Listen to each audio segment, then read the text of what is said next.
Hello everyone, मेरा नाम तुषार भारद्वाज और ये आपका अपना फेवरेट चैनल साइंस वर्ल्ड।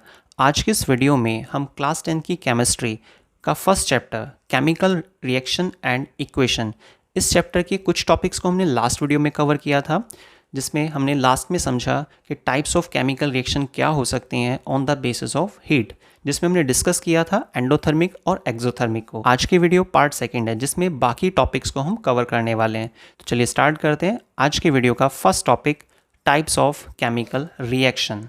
देखिए, केमिकल रिएक्शन के जो टाइप्स हैं वो टोटल 5 देखे जाते हैं। Number first, combination reaction. जैसा कि नाम से ही पता चल रहा है कि चीज़ें इसमें कंबाइन होती हैं। इसका मतलब कॉम्बिनेशन रिएक्शन वो रिएक्शन होती हैं जिसमें कम से कम 2 रिएक्टेंट आपको ज़रूर देखने को मिलेंगे। जैसे कि डेफिनेशन में भी यहाँ पर लिखा गया है, दोज रिएक्शंस इन विच 2 और more than 2 substance combine to form single product are called combination reaction. तो कॉम्बिनेशन रिएक्शन क्या होती हैं? एक ऐसी रिएक्शन जिसमें एक नया प्रोडक्ट आपको देखने को मिलता है, लेकिन कब? जब 2 या 2 से ज़्यादा रिएक्टेंट्स आपस में जुड़ते हैं। ठीक है, तो यहाँ पर जैसे फर्स्ट एग्जांपल में दिया गया आपको H2 hydrogen gas plus oxygen gas, तो H2 प्लस O2 मिलकर क्या बना रहे हैं? H2O। ठीक है, इसी तरीके से सेकेंड एग्जाम्पल में ammonia NH3 plus hydrochloric acid मतलब HCl, इनके मिलने से क्या बनता है? Ammonium chloride. तो ये देखिए, यहाँ पर कुछ ऐसी रिएक्शंस डाली गई हैं जिसमें 2 रिएक्टेंट है कम से कम, और यही यहाँ पर डेफिनेशन में आपको बताया गया था कि ऐसी रिएक्शन जिसमें 2 या 2 से ज़्यादा रिएक्टेंट कंबाइन होते हैं और एक नया प्रोडक्ट बना देते हैं। ठीक है, तो इसको बोलते हैं कॉम्बिनेशन रिएक्शन। कभी भी इसमें ऐसा नहीं मिलेगा आपको कि कोई रिएक्शन है और उसमें सिंगल रिएक्टेंट जिसके बेसिस पर आगे कुछ प्रोडक्ट बन रहे हैं। तो ऐसा एग्जाम्पल कभी भी कॉम्बिनेशन रिएक्शन में इंक्लूड नहीं किया जा सकता। ठीक है, अब आते हैं next, second type, decomposition reaction. Those reaction in which compound split. ऐसी रिएक्शन जिसमें कंपाउंड जो होता है वो टूट जाता है। ठीक है, कंपाउंड टूट जाता है 2 या 2 से ज़्यादा सब्सटेंसेस में, और इसी तरह की रिएक्शन को हम बोलते हैं डीकम्पोजिशन रिएक्शन। तो डीकम्पोजिशन रिएक्शन क्या होती हैं? ऐसी रिएक्शन जिसमें एक कंपाउंड 2 या 2 से ज़्यादा प्रोडक्ट में टूट जाता है। द प्रोसेस ऑफ डिकम्पोजिशन में takes place in a 3 form. लेकिन ये जो टूटने का प्रोसेस है, भाई कोई कंपाउंड जो है 2 प्रोडक्ट बना रहा है या 3 प्रोडक्ट बना रहा है, लेकिन ये जो टूटेगा ना, जो कंपाउंड यहाँ पर ब्रेक होगा, स्प्लिट होगा और 2 या 2 से ज़्यादा प्रोडक्ट को बनाता है, तो ये किस बेस पर स्प्लिट होगा, ये चीज़ अब हमें समझनी है। देखिए, यहाँ पर 3 तरह की पॉसिबिलिटी होती हैं, थर्मल डिकम्पोजिशन, इलेक्ट्रिक डिकम्पोजिशन और डिकम्पोजिशन बाय लाइट। अब देखिए, थर्मल डिकम्पोजिशन का मतलब क्या है कि भाई कोई रिएक्टेंट, कोई कंपाउंड 2 या 2 से ज़्यादा प्रोडक्ट को बनाएगा, लेकिन कब? जब उसको हीट दी जाएगी। इसका मतलब ये हुआ कि फेरस सल्फेट को जब आप हीट देंगे तो ये Fe2O3 plus sulphur dioxide plus sulphur trioxide में कन्वर्ट हो जाता है। तो इसका मतलब ये हुआ कि जब आप फेरस सल्फेट को हीट देंगे, यहाँ पर आप एरो के ऊपर क्या लगाएंगे? ट्रायंगल का साइन, क्योंकि ट्रायंगल किसका इंडिकेशन देता है? यहाँ पर हीट का। तो फेरस सल्फेट को जब आप हीट करते हैं तो क्या बनता है? 3 प्रोडक्ट आते हैं, Fe2O3, ferric oxide plus sulphur dioxide plus sulphur trioxide. ठीक है, next example, lead nitrate. Lead nitrate को जब आप हीट देते हैं, PbNO3 का होल ट्वाइस, ये इसका फॉर्मूला है। तो लेड नाइट्रेट को जब आप गर्म करेंगे तो 3 प्रोडक्ट देखे जाते हैं यहाँ पर, lead oxide, NO2 plus O2। Same इसी तरीके से पोटेशियम क्लोरेट है, याद रखिएगा ये काफ़ी इंपॉर्टेंट कंपाउंड है, इसका नाम आपको मालूम होना चाहिए। KClO3 मतलब पोटेशियम क्लोरेट। क्लोरेट के लिए सिंबल क्या होता है? ClO3। वैलेंसी कितनी होती है? -1। ठीक है, इसको भी आप एक्स्ट्रा वैलेंसी में ऐड कर लेना। तो KClO3 को जब आप हीट करते हैं, मतलब एरो के ऊपर ऐसे ट्रायंगल का साइन बनाएंगे इस तरीके से। ठीक है, तो KClO3 हीटअप होने के बाद KCl प्लस O2 में कन्वर्ट हो जाता है। ठीक है, तो यहाँ पर आप नोटिस कर रहे होंगे कि जितने भी प्रोडक्ट बन रहे हैं वो कम से कम 2 या 2 से ज़्यादा हैं, और रिएक्टेंट सभी में सिंगल सिंगल है। तो यही कहा गया था डिकम्पोजिशन रिएक्शन में कि सिंगल रिएक्टेंट जो होता है, सिंगल कंपाउंड जो होता है, वो 2 या 2 से ज़्यादा प्रोडक्ट में टूट जाता है। ठीक है, और जैसा मैंने आपको स्टार्टिंग में बताया या लास्ट वीडियो में भी मैंने आपको समझाया था कि ये जितनी भी रिएक्शन है यहाँ पर आपको टॉपिक वाइज दी गई हैं, इसमें बैलेंसिंग नहीं की गई है। बैलेंसिंग का टॉपिक हम लास्ट में समझेंगे। ठीक है, तो उस चीज़ से कंफ्यूज नहीं होना कि भाई यहाँ पर तो ऑक्सीजन कितने आ रहे हैं? 3 आ रहे हैं, यहाँ पर ऑक्सीजन 2 आ रहे हैं, तो कैसे पॉसिबल है? इन सभी रिएक्शंस को बैलेंस हम लास्ट में करेंगे। ठीक है, समझेंगे कि किस तरह से बैलेंसिंग की जा सकती है। Electric decomposition second. देखिए सेकेंड फॉर्म क्या है डिकम्पोजिशन का, बाय इलेक्ट्रिसिटी। वाटर से अगर आप इलेक्ट्रिसिटी पास आउट करते हैं तो H2+O2 बनता है। इसी तरीके से जब सोडियम क्लोराइड से आप इलेक्ट्रिसिटी पास आउट करेंगे तो Na+Cl2 बनेगा। लास्ट Al2O3 एल्यूमिनियम ऑक्साइड से जब आप इलेक्ट्रिसिटी पास आउट करते हैं तो एल्यूमिनियम+O2 बनता है। ठीक है, सिंपल है। तो इलेक्ट्रिसिटी के बेस पे यहाँ पर डिकम्पोजिशन, और डिकम्पोजिशन मतलब सिंपल टूटना। रिएक्टेंट एक होगा, प्रोडक्ट दो या दो से ज़्यादा हो सकते हैं। अब आता है थर्ड, डिकम्पोजिशन बाय लाइट या सनलाइट भी आप कह सकते हैं। ये जो रिएक्शन है काफ़ी इंपॉर्टेंट है, शॉर्ट क्वेश्चन में एग्जाम में बहुत बार आती हैं कि भाई ब्लैक एंड वाइट फोटोग्राफी में इस्तेमाल होने वाली रिएक्शन कौन सी है। तो आप बता सकते हैं आसानी से कि भाई सिल्वर क्लोराइड को जब हम लाइट पास आउट करते हैं या सिल्वर क्लोराइड से जब हम सनलाइट पास आउट करते हैं तो क्या बनता है प्रोडक्ट की तरफ, Ag मतलब सिल्वर प्लस क्लोरीन गैस। इसी तरीके से आप सिल्वर ब्रोमाइड का एग्जाम्पल भी ले सकते हैं, नीचे लिख दिया गया उसको। These reactions are used in a black and white photography. तो फर्स्ट आपको क्लियर हुआ कॉम्बिनेशन रिएक्शन, सेकंड आपको क्लियर हुआ डिकम्पोजिशन रिएक्शन जिसमें हमने तीन पॉसिबिलिटीज देखी कि क्या क्या हो सकती हैं या डिकम्पोजिशन किस किस रूप में हो सकता है। Number third, displacement reaction. Displacement reaction क्या होती है, ऐसी रिएक्शन जिसमें एक element takes the place of another element in a compound. कोई कंपाउंड होता है इसमें, ठीक है, साथ में एक एलिमेंट होता है। तो एलिमेंट जब कंपाउंड से रिएक्शन करता है तो जो कम रिएक्टिव एलिमेंट होता है उसको हटाकर खुद से जुड़ जाता है। कॉपर सल्फेट से जब आप जिंक की रिएक्शन कराते हैं तो ZnSO4 बनता है, ठीक है, और कॉपर अलग हो जाता है। बाकी ये रिएक्टिविटी सीरीज होती है जिसके बेस पर भी आपको ये चीज़ क्लियर हो सकती है।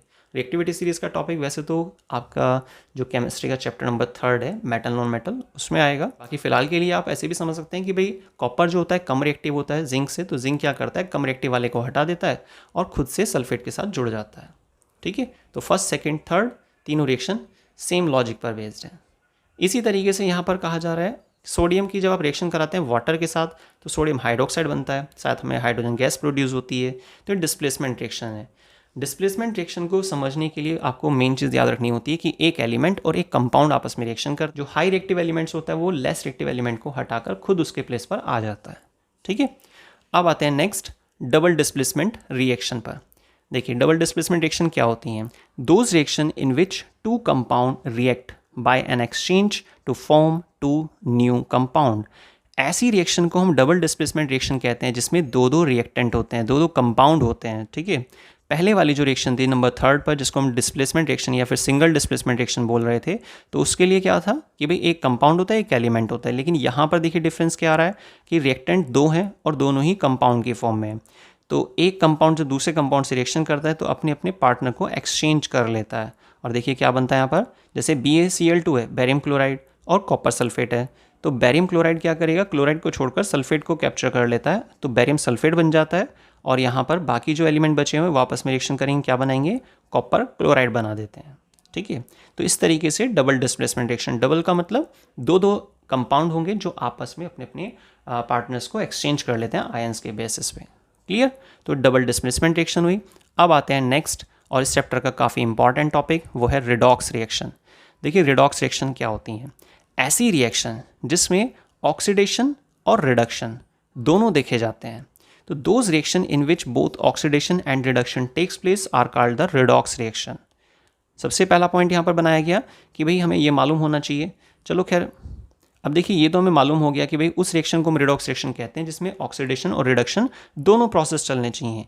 लेकिन अब क्वेश्चन ये आता है कि ऑक्सीडेशन का मतलब क्या होता है, रिडक्शन का मतलब क्या है। इनमें देखिए दो दो पॉसिबिलिटी हैं, एक समय पर एक रिएक्शन के अंदर आपको एक पॉसिबिलिटी मिल सकती है, एक ही पॉसिबिलिटी मिलेगी। ऑक्सीडेशन का मतलब एडिशन ऑफ ऑक्सीजन, या तो ऑक्सीजन ऐड हो रही होगा या फिर रिमूवल ऑफ हाइड्रोजन, तो या तो हाइड्रोजन हटेगी या फिर ऑक्सीजन जुड़ेगी। ये दो पॉसिबिलिटी हैं, इनमें से कोई आपको एक रिएक्शन के अंदर देखने को मिल जाएगी, तो उसको बोलेंगे हम oxidation reaction. Next reduction, reduction क्या है, या तो हाइड्रोजन ऐड होगा या फिर रिमूवल होगा ऑक्सीजन का। ठीक है, यहाँ पर देखिए इस तरह से दोनों में से कोई एक पॉसिबिलिटी आपको एक समय पर मिल सकती है किसी एक रिएक्शन में, तो अगर ऐसा है तो आप रिडक्शन बोलेंगे और अगर ऊपर वाली कोई पॉसिबिलिटी है तो आप उसमें ऑक्सीडेशन नाम डालेंगे। क्लियर, आगे चलते हैं। देखिए यहाँ पर ये कुछ एग्जाम्पल दिए गए हैं। सबसे पहली एक रिएक्शन है कि कॉपर ऑक्साइड जब हाइड्रोजन से रिएक्शन करता है तो क्या बनाता है, कॉपर प्लस वाटर। अब ध्यान से देखना आप, कॉपर ऑक्साइड से अगर हम कॉपर की तरफ जाते हैं तो यहाँ पर ऑक्सीजन हट रही है, और ऑक्सीजन का हटना या हाइड्रोजन का जुड़ना, इनमें से कोई एक पॉसिबिलिटी मिलती है, तो हम उसको क्या बोलते हैं, रिडक्शन प्रोसेस हो रहा है ये। ठीक है, याद रखिएगा, कॉपर ऑक्साइड से कॉपर की तरफ अगर हम मूव करते हैं तो क्या देखने को मिलेगा, रिडक्शन प्रोसेस, क्योंकि रिडक्शन का मतलब क्या है, ऑक्सीजन का हटना। ठीक है, और वो चीज़ यहाँ पर हमें मिल पा रही है। नेक्स्ट, H2 से अगर आप H2O की तरफ जाते हैं तो ये ऑक्सीडेशन प्रोसेस है। क्यों, क्योंकि यहाँ पर ऑक्सीजन ऐड हो रही है, इसीलिए। तो ऑक्सीजन का ऐड होना ऑक्सीडेशन प्रोसेस, ऑक्सीजन का हटना रिडक्शन प्रोसेस। अब जब आप किसी रिएक्शन में ऑक्सीडेशन और रिडक्शन दोनों प्रोसेस को फाइंड आउट कर लेते हैं तो ऐसी रिएक्शन को क्या बोलते हैं हम, रिडॉक्स रिएक्शन। तो ये चीज़ तो आपको क्लियर हो गई। अब देखिए, इसके बाद एग्जाम में बहुत बार क्या होता है, कुछ पॉइंट्स पूछे जाते हैं, वो पॉइंट्स मैंने यहाँ पर लिख दिए। टोटल 4 पॉसिबल हैं यहाँ पे, oxidizing agent, reducing agent, oxidize substance, reduce substance. Oxidizing agent क्या होता है, ऐसा कंपाउंड जो ऑक्सीजन प्रोवाइड कर रहा है। अगर कहा जाए कि भाई इस रिएक्शन से हम कैसे पता लगाएंगे, तो देखिए यहाँ पर ये जो एरो लगा है ना, इस एरो के 2 पार्ट हैं, हेड पार्ट और टेल पार्ट।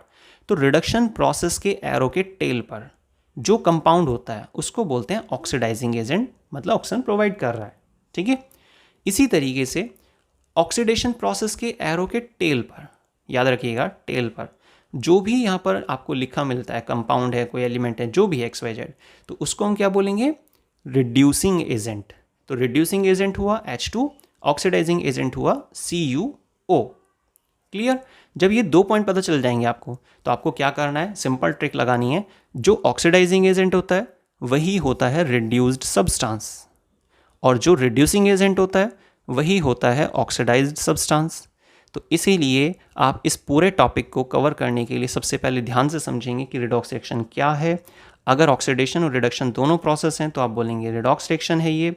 उसके बाद आप यहाँ पर ऑक्सीडेशन प्रोसेस के टेल पर क्या चीज़ है उसको क्या बोलते हैं, और रिडक्शन प्रोसेस के एरो के टेल पर क्या चीज़ है उसको क्या बोलते हैं, ये चीज़ ध्यान रखेंगे। और जब आप ऑक्सीडाइजिंग एजेंट, रिड्यूसिंग एजेंट का पता लगा लेंगे, उसको फ्लिप करेंगे, तो आपके पास सब्सटेंस भी यहाँ पर मालूम हो जाएंगे। ठीक है, इसी तरह से यहाँ पर एक दूसरा एग्जांपल दिया हुआ है, पर लेकिन आप ईमानदारी से इस क्वेश्चन को नोट करेंगे, इस इक्वेशन को लिखेंगे और खुद से सॉल्व करके देखेंगे। बाकी आप मुझे कमेंट करके ज़रूर बताइएगा कि क्या आप रिडॉक्स रिएक्शन पूरे अच्छे से समझ पाए या अभी भी आपको कुछ डाउट लगता है। ठीक है, अब आते हैं next, effect of oxidation. Oxidation का क्या प्रभाव होता है। देखिए, 2 कॉमन इफेक्ट देखे जाते हैं। सबसे पहला आता है कोरोजन और दूसरा आता है रेंसिडिटी। इन पर भी काफ़ी पॉसिबिलिटी है एग्जाम में क्वेश्चन के आने की। कोरोजन का मतलब क्या होता है, process in which the metals are eaten up gradually by the action of air, moisture और a chemical on their surface are called corrosion. तो कोरोजन एक ऐसा प्रोसेस होता है जिसमें हमारी मेटल्स होती हैं ना, वो ख़राब होने लगती हैं। कैसे ख़राब होती हैं, क्यों ख़राब होती हैं, क्योंकि यहाँ पर एक्शन होता है एयर का, मॉइस्चर का मेनली, या फिर किसी केमिकल वगैरह का भी हो सकता है, तो उसको बोलते हैं कोरोजन। ठीक है, अगर आयरन का कोरोजन हो रहा है तो हम उसे क्या बोलते हैं, रस्टिंग ऑफ आयरन, Fe2O3.XH2O, ये इसका फॉर्मूला है। Next, corrosion of other metal, अगर आयरन के अलावा बाकी कोई मेटल खराब होती है तो उसे क्या बोलते हैं, कोरोड। क्या बोलेंगे उसको, कोरोड। अब देखिए नीचे एक रिएक्शन दी हुई है रस्टिंग ऑफ आयरन के लिए। रस्टिंग ऑफ आयरन के लिए क्या होता है कि आयरन प्लस ऑक्सीजन और आगे वाटर, तो पानी और हवा की प्रेजेंस में क्या होता है कि आयरन खराब होने लगता है। लेकिन जब आयरन रस्ट होता है ना, तो रस्टिंग ऑफ आयरन के लिए फार्मूला क्या दिया जाता है, Fe2O3.XH2O। यहाँ पर ऐसे X लगा देना है आपको, .XH2, मैं यहाँ पर लिख देता हूँ उसको, Fe2O3.XH2। ठीक है, ये फार्मूला है। तो ये रस्टिंग ऑफ आयरन के लिए अगर फार्मूला पूछा जाता है तो आप ये दे सकते हैं। नेक्स्ट टॉपिक आता है रेंसिडिटी। रेंसिडिटी का मतलब क्या है, एक ऐसी कंडीशन जिसमें फूड जो है स्पॉयल होने लगता है due to aerial oxidation of food and marked by unpleasant smell. हमारा जब फूड होता है, जब ऑक्सीजन के इफेक्ट की वजह से वो ख़राब होने लगता है, तो हम उसको क्या बोलते हैं कि भाई रेंसिड हो गया, मतलब ख़राब हो गया है। कैसे पहचानेंगे, अनप्लीजेंट स्मेल के द्वारा। वही लास्ट की लाइन में लिखा हुआ है, कैरेक्टराइज्ड और मार्क्ड बाय अनप्लीजेंट स्मेल। ठीक है, नेक्स्ट आता है यहाँ पर प्रिवेंशन मेथड। रेंसिडिटी को कैसे रोक सकते हैं। काफ़ी सारे उपाय होते हैं इसमें, बाकी कुछ इंपॉर्टेंट जो है उनको यहाँ पर लिख दिया गया है। BHA एंड BST ये दो इम्पॉर्टेंट एंटीऑक्सीडेंट्स होते हैं जो इस्तेमाल किए जाते हैं अपने फूड को ख़राब होने से बचाने के लिए। BHA मतलब ब्यूटाइलेटेड हाइड्रोक्सी एनिसोल और BHT मतलब ब्यूटाइलेटेड हाइड्रोक्सी टोलुइन। ये क्या है? दोनों एंटीऑक्सीडेंट हैं, ये चीज़ याद रखना। नेक्स्ट नंबर आता है रेंसिडिटी को रोकने के लिए नाइट्रोजन गैस का इस्तेमाल किया जाता है फूड को ख़राब होने से बचाने के लिए। जैसे चिप्स वगैरह आते भी हैं कुछ मार्केट में जिसमें नाइट्रोजन गैस को फिल किया जाता है ताकि फूड मटेरियल जो उसमें फिल किया हुआ है वो रेंसिड ना हो। Number third, rancidity can be prevented by storing the food in air tight container. अगर आप एयर टाइट कंटेनर में फूड को रखते हैं तो भी हमारा फूड जो है बच जाता है। मेन टारगेट देखिए क्या होता है, फूड का एरियल ऑक्सीडेशन नहीं होने देना है इनमें से किसी भी मेथड का यूज़ करके। नेक्स्ट आता है rancidity can be prevented by keeping the food in refrigerator. Refrigerator का आपको पता ही है, वो जनरल होता है, घर में यूज़ किया जाता है। और by placing the food away from the sunlight.